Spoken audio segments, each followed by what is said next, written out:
বলো। বিসমিল্লাহির রহমানির রহিম। ইউটিউব চ্যানেল সাহিত্য জলসার পক্ষ থেকে সুপ্রিয় দর্শক মণ্ডলীকে আমার আন্তরিক প্রীতি এবং শুভেচ্ছা জানাচ্ছি। কবি ও কথা সাহিত্যিক হিসাবে সর্বপ্রথমে আমি আমার পরিচয় তুলে ধরছি। মোহাম্মদ আব্দুল হামিদ সরকারের জন্ম সিরাজগঞ্জ জেলার বেলকুচি উপজেলাধীন ঐতিহ্যবাহী দেলোয়া গ্রামে ১ ডিসেম্বর ১৯৭৩ সালে। পিতা মরহুম আফতাব উদ্দিন মাস্টার, মাতা মরহুমা হামিদা বেগম। দেলোয়া ইসলামিয়া আলিম মাদ্রাসা হতে ইবতেদায়ী পঞ্চম শ্রেণী পাশ করেন। সোহাগপুর নতুনপাড়া আলহাজ সিদ্দিক উচ্চ বিদ্যালয় হতে ১৯৮৮ সালে মানবিক বিভাগে এসেছি। বেলকুচি সরকারি কলেজ হতে যথাক্রমে ১৯৯০ সালে এইচএসসি এবং ১৯৯২ সালে স্নাতক পাস ডিগ্রি লাভ করেন। ১৯৯৪ সালে রাজশাহী বিশ্ববিদ্যালয় থেকে এমএসএস রাষ্ট্রবিজ্ঞান ডিগ্রি লাভ করেন। লেখালেখি: তিনি একাধারে কবি, প্রাবন্ধিক, উপন্যাসিক এবং কলামিস্ট। তার প্রকাশিত গ্রন্থগুলো হলো আত্মজীবনীমূলক স্মৃতির দোলনা ২০১৪ প্রথম গ্রন্থ, প্রেমের সুনামি ২০১৫ দ্বিতীয় গ্রন্থ, ভালোবাসার রংধনু ২০১৬ পঞ্চম গ্রন্থ, মধ্যরাতের হাসি ২০১৭ চতুর্থ গ্রন্থ, দূর আকাশের নীহারিকা ২০১৮ পঞ্চম গ্রন্থ এবং মুক্তযুদ্ধভিত্তিক উপন্যাস রক্ত কাজল ২০২০ ষষ্ঠ গ্রন্থ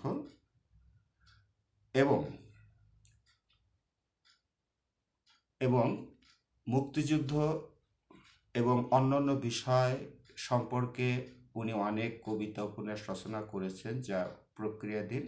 বিশেষ করে সর্বকালের সর্বশ্রেষ্ঠ বাঙালি, জাতির জনক বঙ্গবন্ধু শেখ মুজিবকে স্বপ্ন দেখার প্রেক্ষিতে তিনি একটি বিশেষায়িত মহাকাব্য গ্রন্থ রক্তভেজা শ্রাবণ লিখেছেন এবং এটা প্রকাশের পথে প্রক্রিয়াধীন। এবং সেই সঙ্গে বঙ্গবন্ধু শেখ মুজিবের সহধর্মিণী বেগম ফজিলাতুন্নেছা মুজিবকে নিয়ে ত্যাগের ভাতিঘর নামে আরেকটি কাব্য রচনা করেছেন। এবং জননেত্রী শেখ হাসিনা, বাংলাদেশের প্রধানমন্ত্রী, গণপ্রজাতন্ত্রী বাংলাদেশ সরকারের মাননীয় প্রধানমন্ত্রী জননেত্রী শেখ হাসিনাকে নিয়ে তিনি টুঙ্গিপাড়ার হাসু নামে আরেকটি কাব্যগ্রন্থ রচনা করেছেন, যা প্রকাশের প্রক্রিয়াধীন। বর্তমানে তিনি সিরাজগঞ্জ জেলার বেলকুচি উপজেলার নারী শিক্ষা উন্নয়নের সর্বোচ্চ বিদ্যাপীঠ বেলকুচি বহুমুখী মহিলা ডিগ্রি কলেজের রাষ্ট্রবিজ্ঞান বিভাগের একজন সহকারী অধ্যাপক এবং বিভাগীয় প্রধান হিসাবে কর্মরত আছেন। ৯০-র দশকে এই কবির জন্মনিবাস দেলোয়া গ্রাম রাক্ষসী যমুনার গর্ভে বিলীন হবার পর তিনি কান্তকবি রজনীকান্ত সেনের স্মৃতিবিজড়িত গ্রাম সহ অবস্থানের উর্বর ভূমি ঐতিহ্যবাহী সেন ভাঙ্গাবাড়ি গ্রামে স্থায়ীভাবে বসবাস শুরু করেন। আমি সর্বপ্রথম কবি এবং পরিচিতি তুলে ধরলাম সুপ্রিয় দর্শক মণ্ডলীর কাছে। উক্ত বর্ণনায় দেখা যায় যে প্রথম গ্রন্থ আত্মজীবনীমূলক স্মৃতির দোলনা। এখানে একটি কথা উল্লেখ করতে হয়, সেটা হলো যে মানুষ পরন্ত জীবনে অর্থাৎ জীবনের শেষ বেলাতে এসে জীবনের ঘটনাগুলোকে চিত্রায়িত করে, অর্থাৎ আত্মজীবনীমূলক গ্রন্থ উপন্যাস রচনা করে। কিন্তু আমার ক্ষেত্রে কিন্তু একটু ভিন্নতর। তার কারণ হলো আমি শিক্ষা জীবন শেষ করেই এবং কর্মজীবনে পদার্পণ করেই অতীতের ফেলে আসা দিনগুলোকে আমি লিপিবদ্ধ করেছি একটি গ্রন্থের মাধ্যমে, যে গ্রন্থটির নাম হলো আত্মজীবনীমূলক গ্রন্থ স্মৃতির দোলনা, যেটা 2014 সালে প্রকাশিত হয়েছে। আমি এখন আপনাদের সম্মুখে সেই গ্রন্থের প্রচ্ছদ আমি দেখাচ্ছি। গ্রন্থটি অর্থাৎ স্মৃতির দোলনা গ্রন্থটি প্রকাশ করেছিলেন ছিয়াম প্রকাশনী, 38 বাংলা বাজার, 2য় তলা, ঢাকা 1000 কর্তৃক প্রকাশিত এবং প্রকাশক হলো মোহাম্মদ আশরাফুল আলম। আমি স্মৃতির দোলনা গ্রন্থটির প্রচ্ছদ এখন তুলে ধরছি আপনাদের সম্মুখে। আশা করি আপনারা সেটা দেখতে পাচ্ছেন। এখন আমি আপনাদের সামনে বলতে চাই যে প্রতিটি লেখক তাদের কলম, তাদের স্বপ্ন, তাদের ভাবনাগুলো চিত্রায়িত করে কলমের আঁচড়ে। আমি কেন এই স্মৃতির দোলনা গ্রন্থটি রচনা করেছিলাম, অর্থাৎ প্রত্যেকটা লেখকের বইয়ের শুরুতেই লেখকের একটা প্রাসঙ্গিক বক্তব্য থাকে। তাহলে আমি কী জন্যে এই স্মৃতির দোলনা আত্মজীবনীমূলক গ্রন্থ রচনা করলাম, তাহলে প্রাসঙ্গিক বক্তব্যটা এখন আমি আপনাদের সম্মুখে তুলে ধরছি। লিখলেই যেমন লেখক নয়, তেমনি দুটি শ্লোক লিখলেই তেমন কবি নয়। মূলত এই স্লোগানে মুখরিত আমি। তাই লেখক হওয়া বড় কঠিন, তবে অসাধ্য কিছুই নয়। আমি পেশাদার কোনো লেখক নই। হাই স্কুল থেকে লেখার অভ্যাস ছিল, অর্থাৎ আমার আপাত মস্তকে সৃজনশীলতার ছোঁয়া লাগে হাই স্কুল থেকেই। কলেজ বিশ্ববিদ্যালয়ে এসে লেখনের শক্তি আরও পরিপক্কতা লাভ করে। 90-র দশক থেকেই প্রতিনিয়ত কবিতা লিখতাম। বেলকুচি কলেজের শহীদ মিনারের পাদদেশে, রাজশাহী বিশ্ববিদ্যালয়ের সাবাস বাংলাদেশ চত্বরে ও বাড়ির আঙিনায় নির্জন আম গাছের ছায়ায় কবিতা লেখার আমার উপযুক্ত স্থান ছিল। কলমের আঁচড়ে পৃথিবীটাকে অন্যভাবে দেখার প্রয়াস হিসাবে কবিতাই ছিল আমার প্রধান অবলম্বন। আমার প্রায় 150টি কবিতার পাণ্ডুলিপি রয়েছে। ইনশাল্লাহ সময় সাপেক্ষে কবিতাও প্রকাশ করব। আর এই কবিতা লেখা থেকেই উপলব্ধি করি আমার বাল্য, শৈশব ও কৈশোরের অনেক কথাই জমে আছে হৃদয়ের গহীনে, যা ব্যক্ত করা দরকার। আর এই ভাবনা থেকেই আমি আত্মজীবনীমূলক স্মৃতির দোলনা গ্রন্থটি রচনা করি।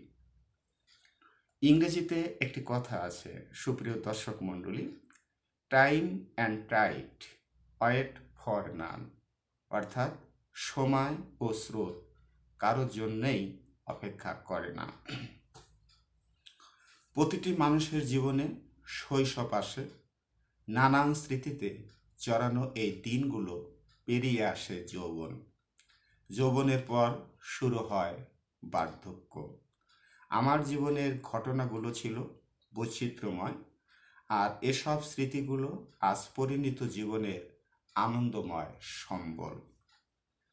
এ গ্রন্থে কখনো কল্পনার রথে ছোঁয়ার হয়েছি, কখনো আবার সত্যটাকে উপস্থাপন করার চেষ্টা করেছি। তাই সত্য প্রকাশ করতে গিয়ে অনেকের মনই আহত হতে পারে। সেজন্য পাঠকবৃন্দকে ক্ষমাসুন্দর দৃষ্টিতে দেখার অনুরোধ করছি।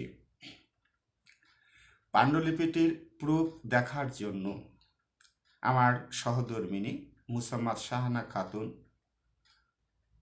ধৈর্যের পরিচয় দিয়েছিলেন। সে শারীরিক অসুস্থ থাকা সত্ত্বেও পাণ্ডুলিপিটির প্রতিছত্রে চোখ বুলিয়ে প্রুফ দেখেছিলেন। আমার বড় মেয়ে মারুপা ইয়াসমিন হ্যাপি ও ছোট মেয়ে জিসানারা ইয়াসমিন খুশি পাণ্ডুলিপিটি লেখার সময় চা এবং কফি তৈরি করে দিয়ে আমার ক্লান্তি দূর করেছিল। যদিও 5 বছরের ছোট্ট ছেলে মেহেদি হাসান দুর্জয় বারবার কলম নিয়ে যাওয়ায় লেখার কাজে কিছুটা বিঘ্ন ঘটেছিল। তাছাড়া আমার স্মৃতির দোলনা পাণ্ডুলিপিটি বড় ভাই আব্দুর রশিদ সরকার সিনিয়র শিক্ষক আলহাজ সিদ্দিক উচ্চ বিদ্যালয় ও মেজু ভাই আহমদ আলী সরকার সম্পাদক বাংলাদেশ স্কাউটস বেলকুচি উপজেলা ও সহকারী শিক্ষক দেলোয়া ইসলামিয়া আলিম মাদ্রাসা বারংবার পাঠ করে আমার ভুল ত্রুটি শুধরে দিয়েছিলেন। তাই আমি সকলকে ধন্যবাদ ও কৃতজ্ঞতা জানাচ্ছি। পরিশেষে আমার স্মৃতির দোলনা গ্রন্থটি পাঠকের মণিকোঠায় স্থান পেলে আমার এ প্রয়াস সার্থক হবে। সেই সাথে পাঠকের যে কোনো গঠনমূলক উপদেশ, মন্তব্য এবং পরামর্শ সাদরে গৃহীত হবে। লেখক আব্দুল হামিদ সরকার, কবি এবং কথা সাহিত্যিক। আমি সবাইকে ধন্যবাদ জানাচ্ছি। আল্লাহ হাফেজ। এবার আমার লেখার জগতে আমার দ্বিতীয় গ্রন্থ, যেটা আমি কবি এবং কথা সাহিত্যিক পরিচিতি অনুষ্ঠান বা পর্বে আমি তুলে ধরছিলাম। আমি এখন প্রেমের সুনামি নামে আরেকটি উপন্যাস রচনা করেছি। সুপ্রিয় দর্শক মণ্ডলী, আপনারা জানেন যে তারুণ্য কিন্তু প্রেম চায়। সেই জন্যে আমি তরুণদের জন্য একটি টক জাল মিষ্টি উপন্যাস প্রায় রচনা করে থাকি। তারই ধারাবাহিকতায় আমি দ্বিতীয় উপন্যাসটি অর্থাৎ গ্রন্থটি রচনা করেছি, যে নামে, সেটা হলো প্রেমের সুনামি। আমি প্রেমের সুনামি গ্রন্থের প্রচ্ছদটা সুপ্রিয় দর্শকবৃন্দকে তুলে ধরতে চাই আপনাদের জ্ঞাতার্থে দেখানোর জন্য। আশা করি বইয়ের প্রচ্ছদটা আপনারা দেখেছেন। ওই যে আমি আগেই বললাম যে প্রত্যেকটা গ্রন্থের লেখক কেন এই বইটা লিখলো, লেখকের প্রাসঙ্গিক বক্তব্য তো অবশ্যই থাকে। তো প্রেমের সুনামি, এই সুনামি শব্দের অর্থ হলো, জাপানি ভাষায় বলা হয় সুনামি অর্থাৎ জলোচ্ছ্বাস। প্রেমে সুনামি অর্থাৎ প্রেমে অস্থিরতায় ভরা, প্রেমের জলোচ্ছ্বাস, তাই না, অর্থাৎ ঝড়। আমি এখন কেন এই বইটি লিখলাম, প্রাসঙ্গিক বক্তব্য তো অবশ্যই আছে। আমি সুপ্রিয় দর্শক মণ্ডলীকে এই বইটি লেখার পিছনে যে ভাবনাটি আমার মস্তিষ্কে কাজ করেছে, অর্থাৎ প্রাসঙ্গিক বক্তব্যটা কাজ করেছে, সেটা আমি তুলে ধরছি।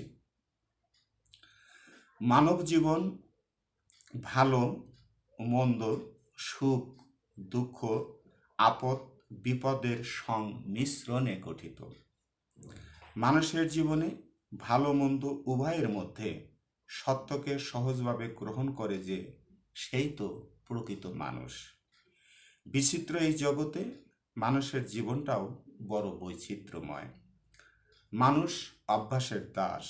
মৃত মানুষকে ভুলানো যায় না, কিন্তু জীবন্ত মানুষকে ভুলাতে কতক্ষণ।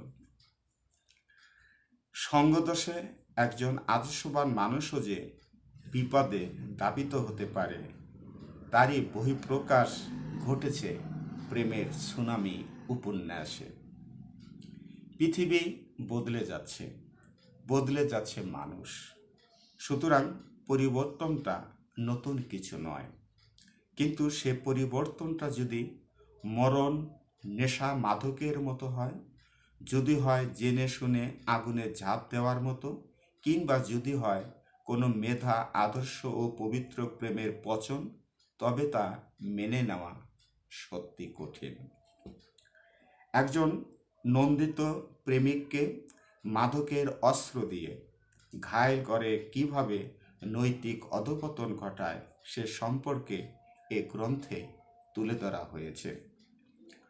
শুধু প্রতিশোধ পরায়ণে হিংসা বিদ্বেষের থাবায় একজন মেধাবী ও দেশপ্রেমিক সুনাগরিকের প্রীতি প্রণয়ের স্বপ্নকে কিভাবে বাধাগ্রস্ত করে এবং সর্বনাশা মাধব কিভাবে একটি পবিত্র প্রেমিক যুগলের মাঝে অশুভ ছায়া হয়ে দাঁড়ায়, তারই কাহিনী অবলম্বনে রচিত হয়েছে প্রেমের সুনামি উপন্যাসটি।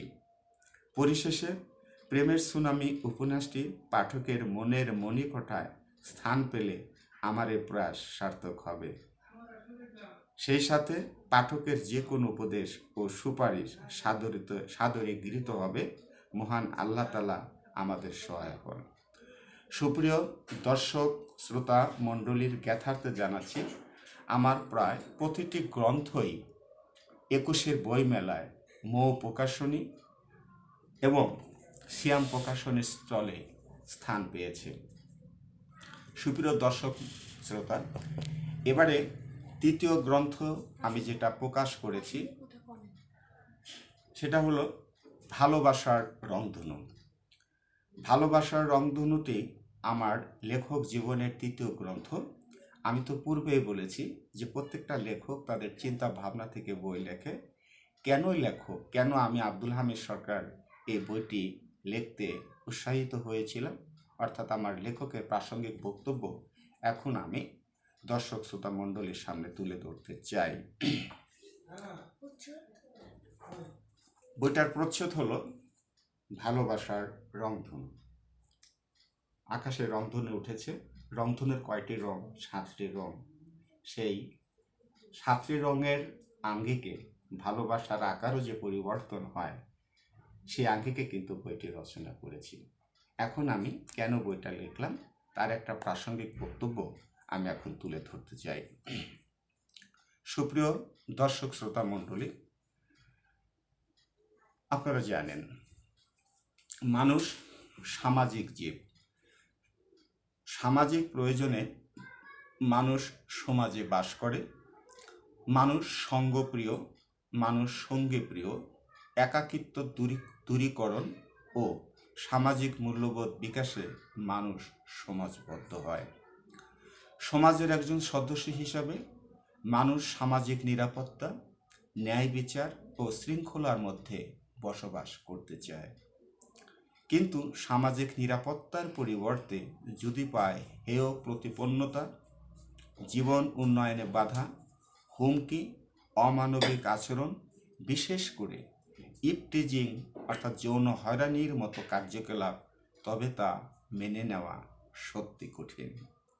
গ্রাম বাংলার প্রত্যন্ত অঞ্চলে ইপটিজিংয়ের কারণে সহজ সরল একজন মেধাবী ছাত্রীর শিক্ষা জীবনে কিভাবে প্রতিবন্ধকতা সৃষ্টি হয়, কিভাবে দুটি পবিত্র মনের ভালোবাসা অপমানিত হয় এবং স্থানকাল পাত্রভেদে ভালোবাসা বিভিন্ন রঙে পরিবর্তন হয়, তারই প্রেক্ষাপটে রচিত হয়েছে ভালোবাসার রংধনু উপন্যাসটি।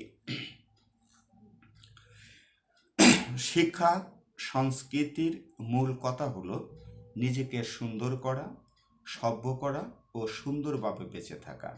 যে মানুষ হিংসা থেকে দূরে থাকে এবং সত্য সুন্দরকে আঁকড়ে ধরে, সেই হলো সংস্কৃতির সেবক। যেমন উক্ত গ্রন্থে আশিক ও মেঘলার চরিত্রটি ফুটে তোলা হয়েছে। আর অপসংস্কৃতি মানুষের জীবনে বিকৃতি আনে এবং মানবিক মূল্যবোধে ভাঙন ধরায়, আর বিভিন্ন কুকর্ম দিয়ে জীবনকে নাশ করে, যেমন উক্ত গ্রন্থে ইফটিজিংকারী ডলার, কালু ও হাবু চরিত্রটি ফুটিয়ে তোলা হয়েছে। নারী শিক্ষা উন্নয়ন, সামাজিক নিরাপত্তা ও সুষ্ঠু সমাজ ব্যবস্থা গঠনে ইফটিজিংকারীদের রুখতে সামাজিক দায়বদ্ধতা থেকে বা দায়বদ্ধতার কথা তুলে ধরা হয়েছে এ গ্রন্থে। স্রষ্টার সৃষ্টি যত সুন্দর, মানুষের প্রতি মানুষের ভালোবাসাও তত সুন্দর। বর্তমানে নারী পুরুষের প্রেম অনেকটাই কলুষিত। বিভিন্ন রং ও ঢঙে এ ভালোবাসার রং কিন্তু বদলায়। তবে রং যতই পরিবর্তন হোক না কেন, প্রকৃত ভালোবাসার রং একটাই, আর তা হলো সত্য, সুন্দর আর পবিত্রতা। আর এসব বিষয় নিয়ে রচিত হয়েছে ভালোবাসার রংধনু উপন্যাসটি। এই গ্রন্থটি পাঠকের মণিকোঠায় স্থান পেলে আমার এ প্রয়াস সার্থক হবে। পরিশেষে পাঠকের যে কোনো গঠনমূলক পরামর্শ সাদরে গৃহীত হবে। লেখক, কবি এবং কথা সাহিত্যিক আব্দুল হামিদ সরকার।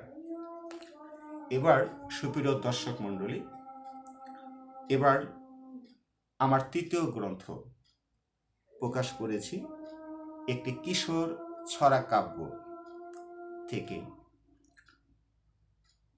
কিশোর ছড়া কাব্য শিশুদের জন্য এটা বিশেষ উপযোগী।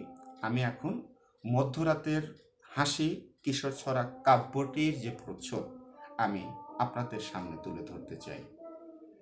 এটা হলো আমার চতুর্থ গ্রন্থ।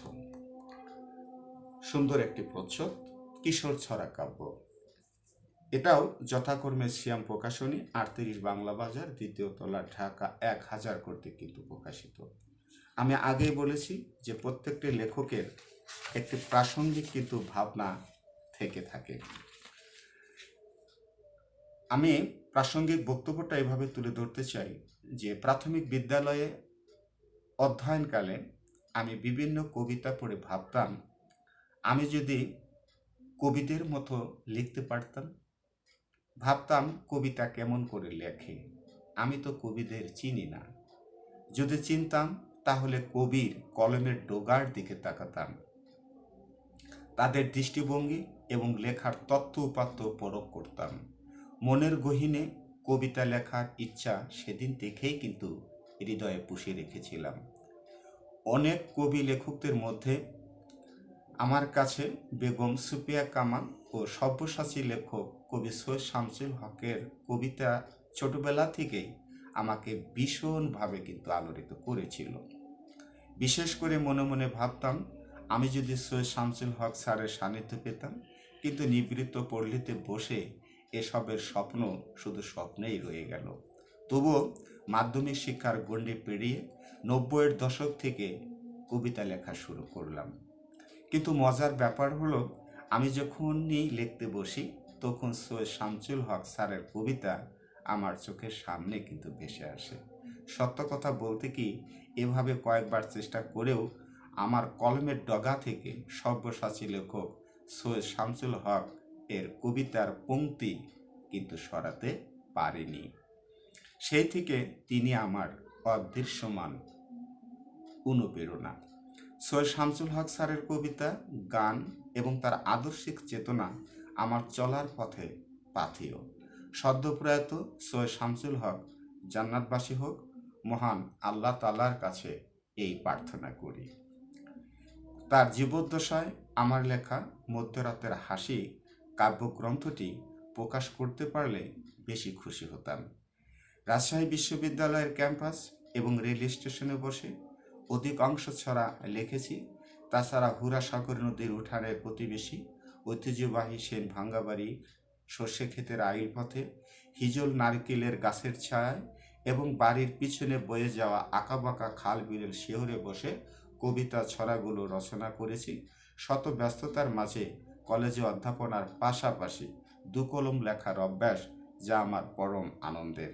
আমার কবিতা ছড়াগুলো বিক্ষিপ্তভাবে বিভিন্ন পত্রিকায় ইতিপূর্বে ছাপা হয়েছিল।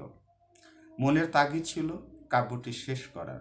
বিলম্ব হলেও মধ্যরাতের হাসি নামে কিশোর ছড়া কাব্যটি বের করতে পারায় আমি আনন্দিত। বর্তমানে আরও কাব্য সংকলনের পথে, সেগুলোও যথাসময়ে বের করতে পারবো বলে আমি আশা রাখি। আমার কবিতা ছড়ায় দেশাত্মবোধ, মুক্তিযুদ্ধ, প্রেম, প্রকৃতি বিষয়ে বেশি প্রাধান্য পেয়েছে। পরিশেষে মহান আল্লাহ তাআলা আমার সহায় হন।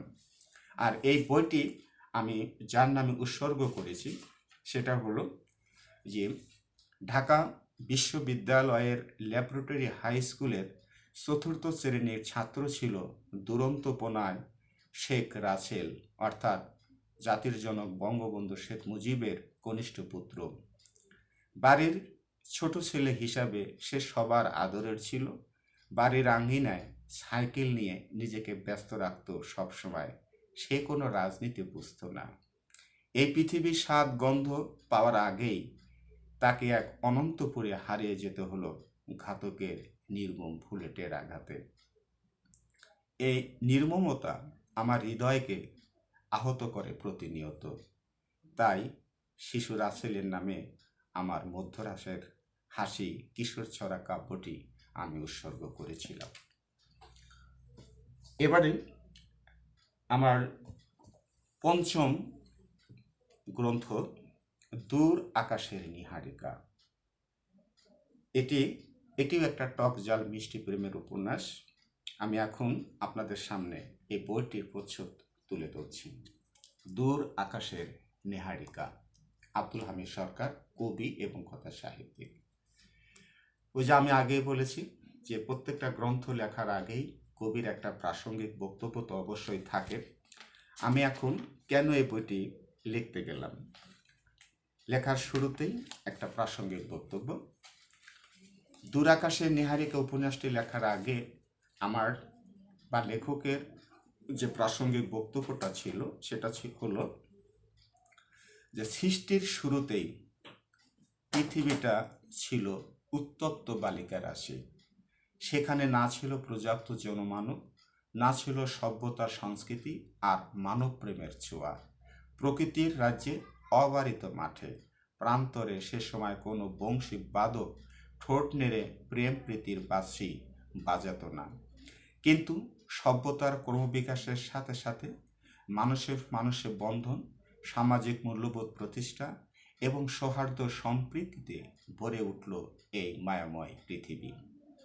মানব দেহের জন্য যেমন খাদ্যের প্রয়োজন, তেমনি শরীরের সাথে সম্পৃক্ত মনের জন্য খাদ্য অত্যাবশ্যক। শরীরের সাথে মনের পার্থক্য হলো শরীরকে সচক্ষে দেখা যায় আর মনকে কিন্তু দেখা যায় না। উপলব্ধি আর চেতনা দিয়ে একে অপরের মনকে অবলোকন করা যায়। পাকস্থলীতে খাদ্য ভিন্ন যেমন শরীর নেতিয়ে যায়, তেমনি মনের খাদ্য ছাড়া চিন্তা এবং চৈতন্যে স্থবিরতা আসে। তাই প্রতিটি মানুষের মনের খাদ্য হলো বিনোদন ও পরিচ্ছন্ন প্রেম, ভালোবাসা। কিন্তু বর্তমান প্রেক্ষাপটে পবিত্র প্রেমের চেয়ে কুলসতী প্রেমেই আক্রান্ত হচ্ছে তরুণ এবং তরুণীরা বেশি। আর এসবের প্রধান কারণ হচ্ছে যুব সমাজের নৈতিক অবক্ষয়। তাই সকল প্রকার নোংরা ও ফরমালিনযুক্ত প্রেম আর অপসংস্কৃতির বিরুদ্ধে একটি টক জাল ও মিষ্টি প্রেমের গল্প অবলম্বনে রচিত হয়েছে আমার দূর আকাশের নীহারিকা উপন্যাসটি। উপন্যাসের ঘটনা প্রবাহে ভার্সিটিতে দুটি মেধাবী শিক্ষার্থী প্রেম যুগলের স্বচ্ছ প্রীতির বন্ধন কিভাবে পরস্পরকে আকর্ষণ করে তা বর্ণনা করা হয়েছে। ভোগেই কি প্রেমের সার্থকতা? মোটেই তা নয়। ভোগে নয়, ত্যাগেই প্রকৃত প্রেম, মূলত এটাই এ গ্রন্থে ফুটে উঠেছে। দুটি পবিত্র মনের আইন সিদ্ধ ভালোবাসা প্রকাশ পেয়েছে এ বইটিতে। সহজ সরল তারুণ্যদীপ্ত দুটি মনের প্রেমের বক্ররেখা কিভাবে অতিক্রম হয় তা বর্ণনা করা হয়েছে এই গ্রন্থে। আমার দূর আকাশের নীহারিকা উপন্যাসটি সম্পূর্ণ রূপক অর্থে লেখা হয়েছে। আমি যেহেতু রাজশাহী ভার্সিটির ছাত্র ছিলাম, সেজন্য স্থান কাল পাত্রভেদে কাহিনীগুলোকে অধিকতর ফুটিয়ে তোলার নিমিত্তে রাজশাহী ভার্সিটির কথা, উচ্চ মাধ্যমিক শিক্ষক প্রশিক্ষণ ইনস্টিটিউট, সংক্ষেপে বলা হয় HSTTI। রাজশাহীর কথা সম্পূর্ণ কল্পনাপ্রসূত প্রকাশ করা হয়েছে, তাই সরাসরি কোনো প্রতিষ্ঠানের নাম সংযোজন বিধি বহির্ভূত হলে আমি আন্তরিকভাবে দুঃখিত। তাছাড়া লটারির মাধ্যমে নির্বাচিত দুটি জেলা সিরাজগঞ্জ ও দিনাজপুরের নাম উপন্যাসের ঘটনার প্রবাহে সংযোজন করা হয়েছে, তাই কারো মন আহত হলে ক্ষমাসুন্দর দৃষ্টিতে দেখার আহ্বান জানাচ্ছি। উপন্যাসটি পাঠকের হৃদয়ে কড়া নাড়লে আমার এই প্রয়াস সার্থক হবে। সেই সাথে পাঠকের প্রতিক্রিয়া মোবাইলে অথবা লিখনের মাধ্যমে পাঠাবে বলে প্রত্যাশা জ্ঞাপন করছি। পরিশেষে মহান আল্লাহ তাআলা আমাদের সহায়ক হোক। আল্লাহ হাফেজ। এই গ্রন্থটি অর্থাৎ দূর আকাশের নীহারিকা উপন্যাসটি উৎসর্গ করেছি যার নামে, সেটা হলো আমার প্রিয় সাংস্কৃতিক ব্যক্তিত্ব, অভিনেতা, আবৃত্তি শিল্পী, 90-এর দশকে যার অভিনয় আমার প্রাণ ছুঁয়েছিল, সেই জনাব আসাদুজ্জামান নূর, মাননীয় মন্ত্রী, সংস্কৃতি মন্ত্রণালয়, গণপ্রজাতন্ত্রী বাংলাদেশ সরকারের নামে এই দূর আকাশের নীহারিকা উপন্যাসটি উৎসর্গ করেছিলাম। এবারে ষষ্ঠ গ্রন্থটি আমার, সেটা হলো একটি মুক্ত যুদ্ধভিত্তিক উপন্যাস রক্ত কাজল। এটা কেন আমি লিখলাম আমি সেটা বলার আগে আমি প্রচ্ছদটা সুপ্রিয় দর্শক শ্রোতা মণ্ডলীকে দেখাতে চাই। রক্ত কাজল একটি মুক্তযুদ্ধভিত্তিক উপন্যাস, লেখক কবি কথা সাহিত্যিক মোহাম্মদ আব্দুল হামিদ সরকার। সুপ্রিয় দর্শক শ্রোতা, ইউটিউব চ্যানেল সাহিত্য জলছার শ্রোতা মণ্ডলীকে জানাচ্ছি আন্তরিক শুভেচ্ছা। আপনারা জানেন যে এই স্বাধীনতা তো একদিনে আসেনি, স্বাধীনতা এসেছে ঠিক 50 বছর আগে, কিন্তু বর্তমান প্রজন্ম এই স্বাধীনতার ইতিহাস সঠিকভাবে কিন্তু জানে না, আর যা জানে তাহা বিতর্কিত ইতিহাস। আমি নতুন প্রজন্মকে স্বাধীনতার যুদ্ধের প্রকৃত ইতিহাস তুলে ধরার জন্যেই মূলত এই গ্রন্থটি আমি রচনা করেছিলাম। আর আমি ওই যে বললাম যে প্রত্যেকটা লেখক, কবি এবং কথা সাহিত্যিক প্রত্যেকটা গ্রন্থ লেখার আগেই বা গ্রন্থের প্রথম পৃষ্ঠায় কিন্তু লেখকের একটি প্রাসঙ্গিক বক্তব্য কিন্তু থাকে। আমি লেখকের প্রাসঙ্গিক বক্তব্য অর্থাৎ আমার বক্তব্য আমি আপনাদের সামনে তুলে ধরছি। কি কারণে আমি রক্ত কাজল উপন্যাস, মুক্তিযুদ্ধ ভিত্তিক উপন্যাস লিখলাম। আমি অধ্যাপনার পাশাপাশি লিখে চলেছি প্রায় 2.5 যুগ ধরে। প্রবন্ধ, গল্প, উপন্যাস, কবিতা সমাহারে লিখছি। সেদিক থেকে আমি সব্যসাচী লেখকও বটে। আমি কিন্তু মুক্তিযুদ্ধ দেখিনি। 1 ডিসেম্বর 1973 সালে আমার জন্ম। বাবা ছিলেন প্রগতিশীল মনা একজন স্কুল শিক্ষক। রাইফেল কাঁধে তিনি মুক্তিযুদ্ধ করেনি, কিন্তু মুক্তিযোদ্ধাদের প্রতি অকৃত্রিম ভালোবাসা ও দোয়া ছিল। মৌলিক গণতন্ত্রের পর আমার মা 1970 সালে প্রথম স্বাধীনতার প্রতীক নৌকা প্রতীকে ভোট দিয়েছিলেন। বাবা আফতাবউদ্দিন সরকার গ্রামীণ জনপদে মুক্তিযোদ্ধাদের আহার বাসস্থানের প্রায় ব্যবস্থা করেছিলেন। বড় ভাই আব্দুর রশিদ সরকার সিনিয়র শিক্ষক আলহাজ সিদ্দিক উচ্চ বিদ্যালয়, বেলকুচি, সিরাজগঞ্জ, মুক্তিযোদ্ধাদের ট্রেনিং নিতে নৌকা যোগে ভারতে যেতে ব্যর্থ হয়েছিলেন বলে তার আফসোসের অন্ত নেই। তিনিও মুক্তিযুদ্ধের পক্ষে কাজ করতে গিয়ে কয়েকবার মিলিটারিদের দ্বারা আক্রান্ত হয়েছিলেন। আমার কাছে মুক্তিযোদ্ধার সংজ্ঞা একটু ভিন্ন প্রকৃতির। রাতের আধারে মুক্তি সেনাদের যারা সহযোগিতা করেছে এবং পথ প্রদর্শক হিসাবে কাজ করেছে, তারাও একজন মুক্তিযোদ্ধা। সেদিক থেকে আমি একজন মুক্তিযোদ্ধা পরিবারের সন্তান, যদিও সনদ নেই। আমি অনেক কাব্য উপন্যাস রচনা করেছি। প্রেম, প্রকৃতি, ফুল, পাখি নিয়ে লিখেছি। মনের তাগিদ ছিল নতুন প্রজন্মের জন্য একটি মুক্তিযুদ্ধভিত্তিক উপন্যাস লেখার। আমি বিশ্বাস করি প্রতিটি মানুষের জীবনে ত্রিভুজ প্রেমের সমাহার থাকতে হবে, অর্থাৎ স্রষ্টাপ্রেম, মানবপ্রেম ও দেশপ্রেম ভিন্ন মানুষের জীবন বৃথা।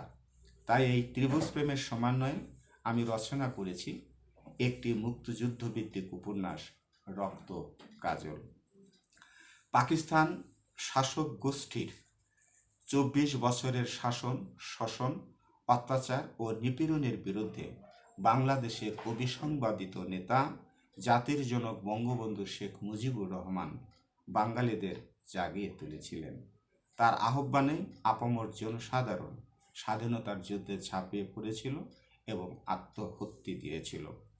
30 লক্ষ শহীদের রক্ত ও 2,62,000 মা বোনের ইজ্জত সম্ভ্রমের বিনিময়ে আমরা পেয়েছি স্বাধীন সার্বভৌম একটি বাংলাদেশ।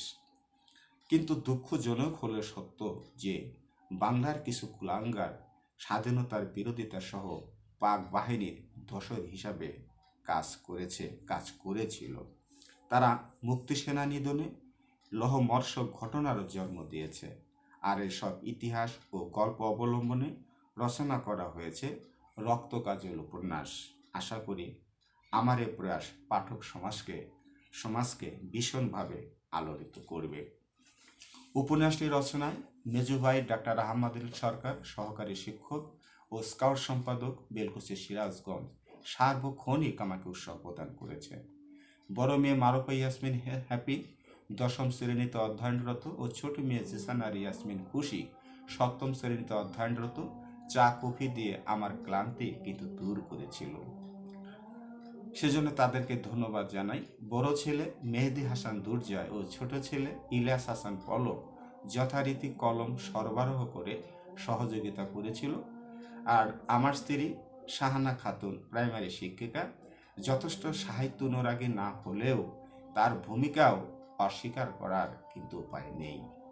পরিশেষে আমার লেখা রক্ত কাজল উপন্যাসটি পাঠকের হৃদয়ে স্থান পেলে আমার এই প্রয়াস সার্থক হবে। সেই সাথে পাঠকের যে কোনো গঠনমূলক বক্তব্য সাদরে গৃহীত হবে। ধন্যবাদ। আব্দুল হামিদ সরকার, কবি এবং কথা সাহিত্যিক। আর এই গ্রন্থটি যার নামে উৎসর্গ করেছি তিনি হলেন শহীদ জননী জাহানারা ইমাম স্মরণে আমার এই মুক্তিযুদ্ধ ভিত্তিক উপন্যাস রক্ত কাজল উৎসর্গ করা হয়েছে।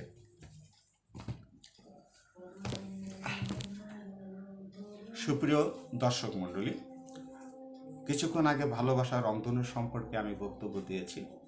তবে এই বইটি যার নামে উৎসর্গ করেছি, যার কবিতা ও গানে সুর ও কল্লোলে জেগেছিল মানুষ, খুলেছিল তাদের মন ও চোখের দুয়ার, যিনি জন্মেছিলেন আমার প্রিয় সেন ভাঙ্গাবাড়ি বেলকুচি সিরাজগঞ্জের গ্রামে, যে গ্রামে বসে আমি প্রাণ খুলে নিঃশ্বাস নিচ্ছি এবং দু কলম লিখে যাচ্ছি প্রতিনিয়ত সেই উপমহাদেশের প্রখ্যাত কবি ও গীতিকার কান্তকবি রজনীকান্ত সেনের নামে ভালোবাসা রংধনু উপন্যাসটি উৎসর্গ করেছিলাম।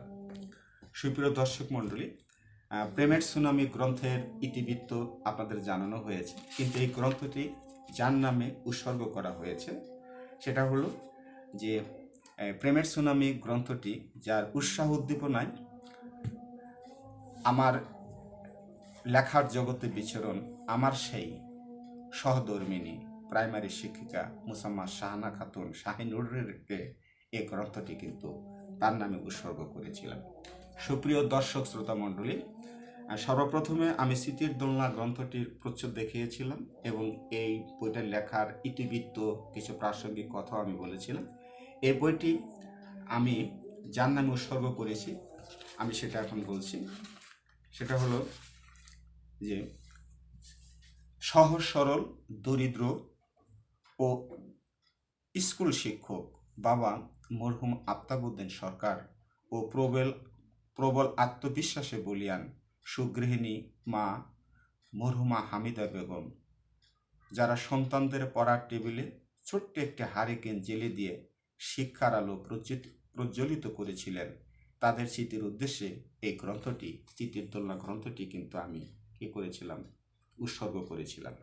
কিন্তু মজার ব্যাপার হলো যে আমি যে কলেজে শিক্ষকতা করি, বেলকুচি বহুমুখী মহিলা ডিগ্রি কলেজ বেলকুচি সিরাজগঞ্জের যে প্রতিষ্ঠাতা সাবেক মৎস্য এবং প্রাণী সম্পদ মন্ত্রী জনাব আব্দুল লতিফ বিশ্বাস এই গ্রন্থটির প্রচ্ছেদের পরেই, অর্থাৎ উৎসর্গের পরেই তিনি একটি শুভেচ্ছা বাণী দিয়েছিলেন, যেটা এই গ্রন্থে কিন্তু লিপিবদ্ধ করা হয়েছে। আমি সাবেক মন্ত্রী আলহাজ আব্দুল লতিফ বিশ্বাস সাহেবের একটি শুভেচ্ছা বাণী আমি আপনাদের জানাতে চাই। এ ক্ষণস্থায়ী পৃথিবীতে মানুষ আসে যায়, রেখে যায় তার স্মৃতি, অর্থাৎ প্রতিটি মানুষ বেঁচে থাকে তার কর্মের মধ্যে, আর কবি সাহিত্যিকগণ বেঁচে থাকেন তার সৃষ্টিশীল লিখনের মাঝে। মানুষের জীবনে শৈশব আসে, কৈশোর আসে, আর এসব হারিয়ে আসে বার্ধক্য। শৈশব কৈশোরের স্মৃতিগুলো বড় বৈচিত্র্যময়। অতীতের ফেলে আসা দিনগুলোকে স্মৃতির পাতায় স্মৃতায়িত করার কষ্টসাধ্য প্রয়াস নিঃসন্দেহে প্রশংসনীয়। বেলকুচি নারী শিক্ষা উন্নয়নের সর্বোচ্চ বিদ্যাপীঠ আমার প্রতিষ্ঠিত বেলকুচি বহুমুখী মহিলা ডিগ্রি কলেজের রাষ্ট্রবিজ্ঞান বিভাগের সহকারী অধ্যাপক মোহাম্মদ আব্দুল হামিদ সরকার বাংলা সাহিত্যের শিক্ষক না হয়েও তার প্রতিটি কথা ও কর্ম সাহিত্য রসে সিক্ত। তার লেখালেখি ও মানপত্র সংকলনের সিদ্ধ হস্ত প্রশংসার দাবি রাখে। তার সামগ্রিক জীবনের ঘটনাসমূহকে নিপুণভাবে পাঠক সমাজে তুলে ধরার প্রয়াস হিসাবে তার আত্মজীবনীমূলক স্মৃতির দোলনা নামক গ্রন্থটি প্রকাশ হচ্ছে জেনে আমি আনন্দিত। জীবন সংগ্রামের দিনগুলোকে বর্তমান কলমের আছড়ে ফুটিয়ে তোলার প্রচেষ্টাকে জানাচ্ছি সুস্বাগতম। পরিশেষে তিনি চিরজাগরুক থাকবেন তার সৃষ্টিশীল প্রকাশনার মধ্যে। সাহিত্য অঙ্গনে তার এই গ্রন্থ পাঠক সমাজকে আলোড়িত করবে বলে আমার বিশ্বাস। আমি এই আত্মজীবনীমূলক গ্রন্থের সফলতা কামনা করছি। সুপ্রিয় দর্শক শ্রোতা মণ্ডলী, আমি শুভেচ্ছা বাণীটি আপনাদের সামনে তুলে ধরতে চাই। আলহাজ আব্দুল লতিফ বিশ্বাস, সাবেক মন্ত্রী, মৎস্য প্রাণী সম্পদ মন্ত্রণালয়, গণপ্রজাতন্ত্রী বাংলাদেশ ও জেলা প্রশাসক, সিরাজগঞ্জ জেলা পরিষদ। ধন্যবাদ। আল্লাহ হাফেজ।